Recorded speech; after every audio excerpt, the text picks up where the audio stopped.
여왕이 다가오자 신하들은 슬금슬금 고개를 돌렸습니다. 그녀가 지나간 자리엔 묘한 냄새가 남았습니다. 어떤 신하는 참다 못해 숨을 쉬지 않으려 입을 틀어막았죠. 그녀는 영국 역사상 가장 위대한 군주 엘리자베스 1세. 하지만 한 가지 치명적인 문제가 있었습니다. 한 달에 한 번만 목욕했다는 것. 그뿐만이 아닙니다. 그녀는 이를 닦지 않은 채 단 음식을 즐겼고 결국 끔찍한 구취를 달고 살았죠. 강대국조차 인정한 위대한 성군.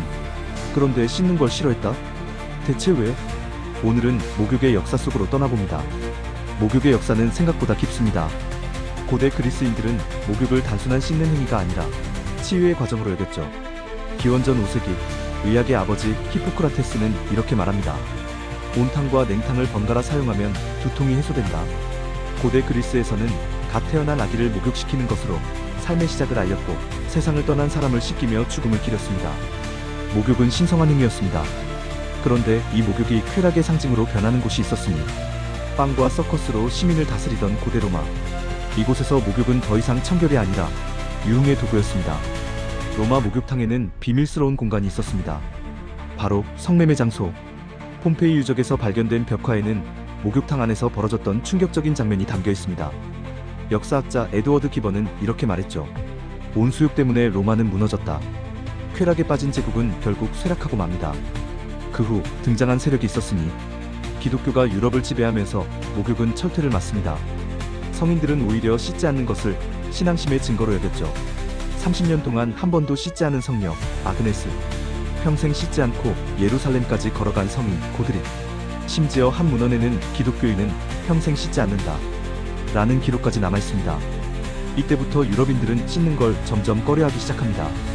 그런데 12세기 기독교와 이슬람의 충돌인 십자군 전쟁이 벌어지면서 상황이 바뀌게 되는데 십자군이 돌아오며 중동의 목욕 문화도 함께 들어왔습니다.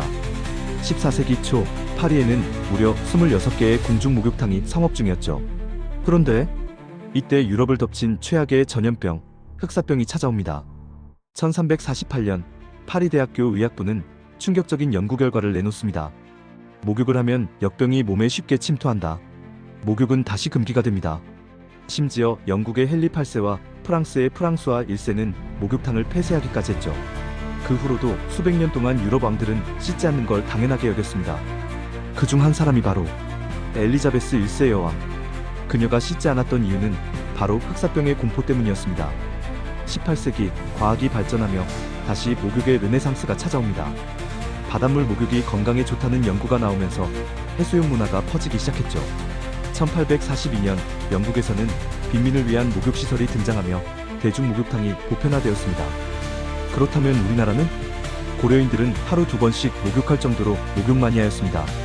그러나 조선에 들어서면서 유교 문화의 영향으로 점점 줄어들었죠. 그리고 1905년 현대식 목욕탕이 한국에 처음 들어왔지만 모르는 사람과 벌거벗고 있는 게 이상하다는 이유로 실패했습니다. 뜨끈한 물에 몸을 담그면 피로도 풀리고 마음도 편안해집니다. 우리에겐 목욕탕에서 등을 밀어주던 아버지, 맥반석 달걀과 우유를 먹던 추억이 있죠.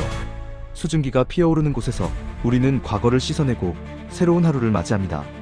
목욕의 역사 끝까지 함께 해주셔서 감사합니다. 목욕을 좋아하신다면 좋아요를 눌러주세요.